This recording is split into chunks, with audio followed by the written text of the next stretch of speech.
All right, and your name, sir? Michael Eric Dyson, Michael Eric Dyson. All right, Reverend Dyson. Okay, so we're 3 months since the election, Mhm. 4 days into the presidency. Mhm. You still in shock? Oh, absolutely. And beyond shock, dismayed, and beyond being dismayed, uh, enormously disturbed. This is the first toddler presidency. Right, and I heard you say that in a previous Hmm. interview, and then I was wondering, we've had these people being called to meet with him, and you Hmm. said that if invited, you would go speak with him. But can we really reason with a toddler? Is there anything of value to be gained with Not meeting for much him? at all. Because if you go with your moral authority intact and you say to Donald Trump, this is what I believe, that's one thing, that's fine. But if you go to be absorbed into his agenda, for you to be on his time and his terms, I think that's problematic. Unless you're willing to say directly and explicitly to this toddler presidency, what you're doing is morally corrupt or at least wrong headed and we have to change it, then there doesn't seem to be much sense to meeting with him simply to give him legitimacy. And I love the fact that Donald Trump wants to meet with famous black people and entertainers, but don't avoid the public policy makers. Meet with them. When you're dealing with white America, do you meet with Miley Cyrus or with Mitch McConnell? Right. The point is that all of those entertainers and former football players and the like have their reasons to meet with the president, but they are not substitutes for figures within our community of estimable worth who think critically about the issues we have to confront and have reasonable solutions to the public and public policy recommendations to the traumas we endure. So until that happens, Donald Trump is doing an in run around legitimate black leadership. Absolutely. I know you're a Chicago guy. You spent time here, even though you're Hmm. from Detroit. You Right. spent a lot of time in Chicago, and we had the DOJ report come Hmm. out about some of the abuses of the Chicago It's Police extraordinary. Department. It's extraordinary. This department, according to the Department of Justice, is a horrible department. Has facilitated a culture of racial intimidation, racial insensitivity. We saw with the Laquan McDonald case what happened when the police department turned its back on its reasonable duty to the people to make certain that there was a reasonable amount of time to address an explicit and egregious example of police misconduct. And Absolutely. so, like with Ferguson, there's a culture here. There's not just individual cops doing bad things, there's a culture of tolerance for the kind of nefarious activity that many of these cops engage in. And it needs to be, that is, the police departments of America, this one in particular needs to be held accountable. Yeah. The president said in one of the debates he had the answer to Chicago crime in a Mm. week, and we find out today that he wants to send federal troops into the city. And Wow.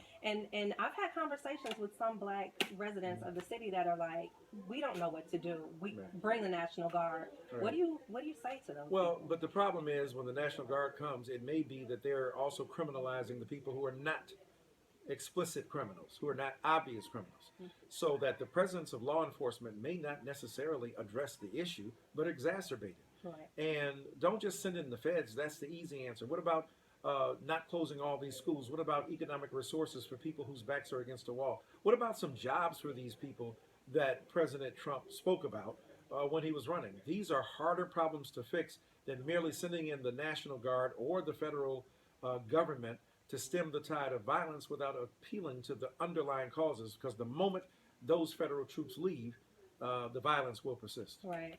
In 2012, then President Barack Obama provided federal assistance to Philadelphia to Hmm. deal with their gang problem Hmm. there. And I think arguably we can say we have a worse problem Hmm. here. Hmm.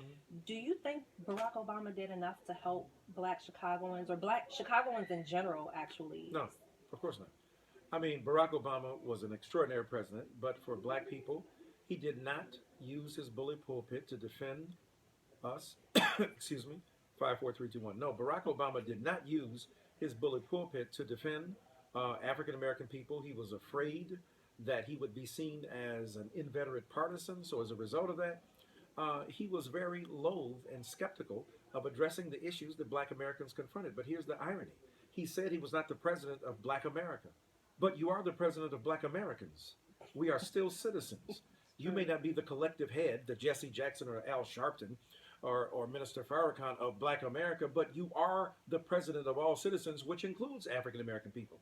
So, in one sense, we got the short end of the stick because of his hesitancy to embrace issues that were explicitly tied to black people, and as a result, we got on the short end of the stick in terms of justice as citizens of this United States of America. Now, I know many black people love him and continue to hold him in high regard, but that has nothing to do with his failure to direct public policy toward those vulnerable spots in America, which happen to be black, which should have been done by the nation's first black president or whoever it was that occupied that office. Okay. I want to switch gears a little bit and talk about your books. You've written almost 20, and Right. most of them have been directed, for lack of a better word, to Black Americans. Right. Why I Love Black Women, Right. Holler If You Hear Me, Race Rules, Is Right. Bill Cosby Right? Right. Now we have Tears We Cannot Stop, a sermon to white America. Why did you want to give a sermon to white America now? Well, I thought it was time. I know they were feeling deprived that I was talking to the Negroes only and to black people alone.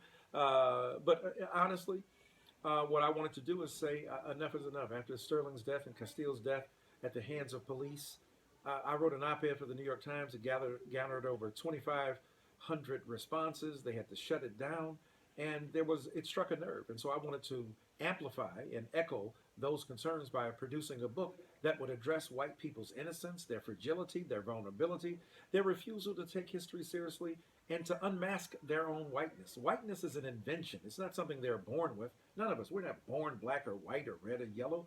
The society tells us what white or black or red or yellow is.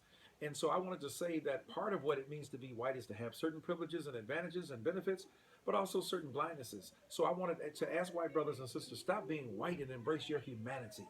Because whiteness has been constructed as a divisive and force and as an obstacle and an impediment toward true healing of the soul of America. And I want to ask them to do so. So I wanted to preach a sermon.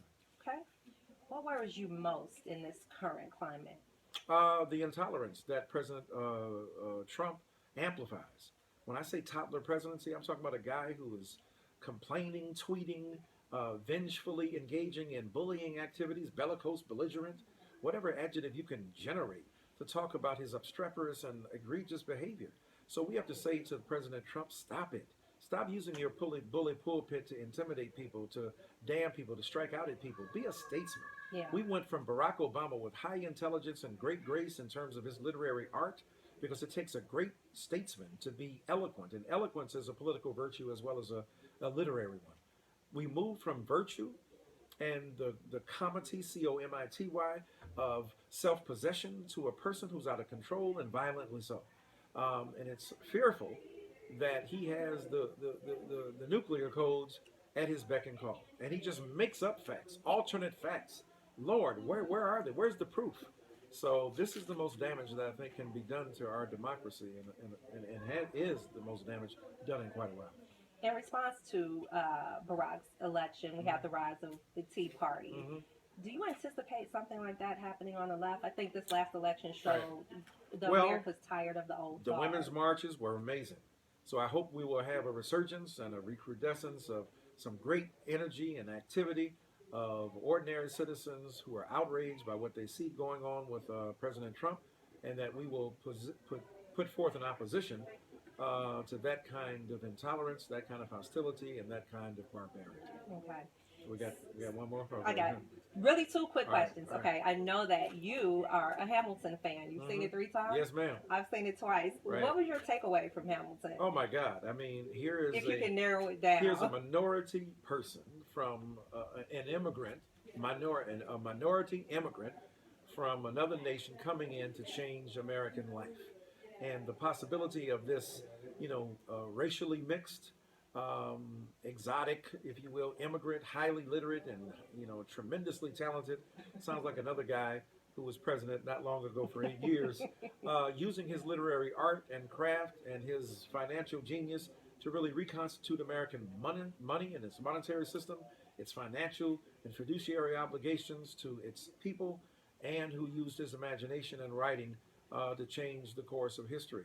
And it's an incredible combination of that history and hip-hop culture at its best. And Lin-Manuel Miranda is a genius. You're a hip hop guy, Mhm. quite a wordsmith and lyricist. Thank you. Who could you see yourself playing in Hamilton? Oh my God! You mean of the characters that are there? Right. I'd have to say the Jefferson character was spit. With the cipher, he was just like killing it. I mean, other than that.